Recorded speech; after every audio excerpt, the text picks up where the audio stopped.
আসসালামু আলাইকুম, স্বাগতম নতুন একটি ভিডিওতে। আমি বিপ্লব, আমি আছি মঙ্গোলিয়াতে। আজকে গুরুত্বপূর্ণ একটা বিষয় নিয়ে আলোচনা করব, সেটা হচ্ছে শ্রম বাজার, মঙ্গোলিয়ার শ্রম বাজার। বাংলাদেশের জন্য নতুন একটি শ্রম বাজার হচ্ছে মঙ্গোলিয়া। সকল সেক্টরে শ্রমিক সংকট, শীতের সময় শ্রমিকদের সংকট বেশি থাকে মঙ্গোলিয়াতে। মঙ্গোলিয়ানরা সব থেকে বেশি শ্রমিক নিয়ে থাকে কনস্ট্রাকশন কাজের জন্য।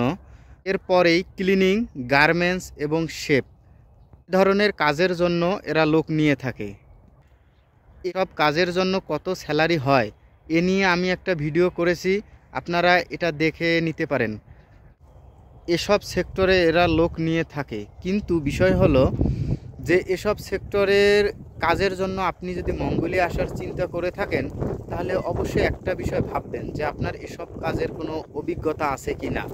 কারণ মঙ্গোলিয়ায় অভিজ্ঞতা ছাড়া আপনি কোনো কাজ করতে পারবেন না। অনেকেই ভাবতে পারেন, ভাই আমার তো কাজের কোনো অভিজ্ঞতা নাই। সেক্ষেত্রেও আমি মঙ্গোলিয়ার জন্য ট্রাই করছি এবং সামনে আমার ভিসা চলে আসবে। তো তাদের উদ্দেশ্যে আমার এটা বলার যে আপনি আসতে পারবেন মঙ্গোলিয়া, এটাতে কোনো সমস্যা নাই, কিন্তু আমার প্রশ্ন হচ্ছে আপনি কতদিন থাকতে পারবেন মঙ্গোলিয়ায়, এটা হচ্ছে আমার প্রশ্ন। আপনি আসেন, আপনি মঙ্গোলিয়ায় থাকেন, এরপরে বুঝবেন যে অভিজ্ঞতা ছাড়া আসলে মঙ্গোলিয়ায় কোনো দাম নাই। এরা এমন ভাই, আপনি যদি মঙ্গোলিয়ায় আসেন অভিজ্ঞতা ছাড়া, আপনি হয়তো বা কিছুদিন স্টে করতে পারবেন। এরা যখন বুঝতে পারবে যে আসলে আপনি কাজ পারেন না, এরা আপনাকে শিওর দেশে পাঠাই দিবে। কারণ এরা যাদের এক্সপিরিয়েন্স নাই তাদের এরা মঙ্গোলিয়ায় রাখে না। আর আপনি ভাবতে পারেন যে ভাই আপনি এত কনফিডেন্সের সাথে কেমনে বলতেছেন যে মঙ্গোলিয়ায় এক্সপিরিয়েন্স না থাকলে পাঠাই দিবে। ভাই আমি এ বিষয়টা শিওর, দেখলেই বুঝতে পারে যে কে কাজ পারে কে কাজ পারে না। কিছুদিন আগে এক কনস্ট্রাকশন কোম্পানিতে বাংলাদেশ থেকে কিছু ওয়ার্কার আসছিল। এরাও প্রায় 1 মাস থাকার পর ওদের 6 জনকে পাঠাই দিছে দেশে।